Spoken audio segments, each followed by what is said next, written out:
You are here with Try Pedal Reviews. I always encourage you to form your own opinion of the pedals I review. I'm just being honest on what my opinion is. I encourage you to put in the research, watch and read as much information as possible regarding the pedals so that you can make an informed decision when purchasing. For those new to the channel, this channel will always give reviews in the following format. The sounds come first, as this is the most important aspect of the review. It will be the major determining factor in making your decision whether to pick up the pedal or not. My personal opinion will come second, for what it's worth, and a link to a written blog post where I review the pedal will be linked in the description. So on to my opinion of the tape delay by Empress. First, my criticisms of the pedal. I have mentioned before, and I'll say it again, I'm a player that likes a lot of range in my controls. Where I believe this pedal falls short is in its range. The ability to get all wacky with your warble delay tones. Those that are looking for that type of sound and lots of crazy modulation should probably look at other options. This is going to do, subtle delay up to just bordering on some intense modulation.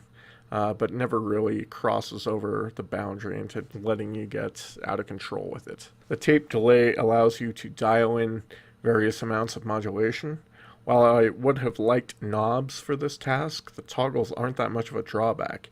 This is a basic tape delay, and I think if you're just looking to do the basics, then the controls are more than adequate here. My next criticism of the pedal is the lack of stereo ins and outs.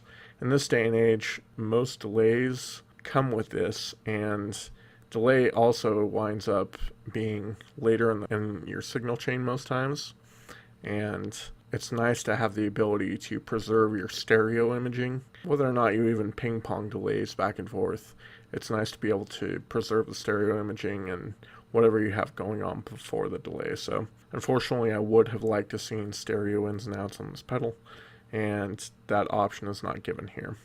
Finally, while you can't really tell in the video due to the audio compression that goes on, the mix knob taper was a bit disappointing.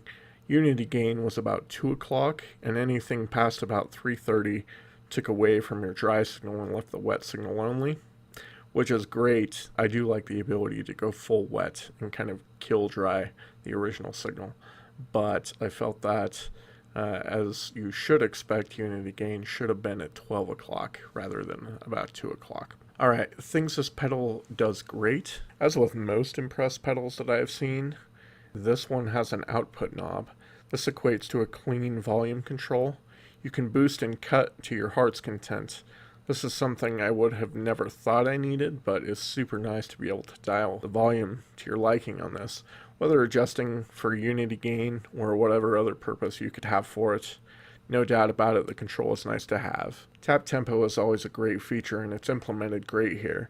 The time divisions are also nice to have when the toggle switch is set to tap. The build quality is also amazing on Empress pedals. They feel solid, great switches. I can't fault anything regarding the build quality.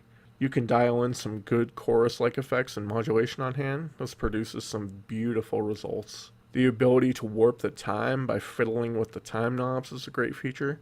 You can have hours of fun just doing that, and it sounds fantastic on this pedal. The pedal does anything from basic delay up through teetering on the top of warble delay at its max settings. For those looking for a basic tape delay without stereo operation, this pedal will fit the bill nicely. Both the high and low pass filters are also great options. Whether you want the delay standing out in the mix or sitting back in it, you can have either option. Side note, it's worth mentioning that Empress have a vintage model of this pedal, which I believe combines their super delay with this tape delay and modifies the tape delay algorithm slightly. I think it's a bit dirtier. If you're looking for a delay with more modes and functionality, you can look at that pedal as an option. That's my opinion. Take it for what it's worth. Thank you guys so much for watching. If you like this video, please like and subscribe, and stay tuned for more pedal reviews in the future. Thank you. Bye.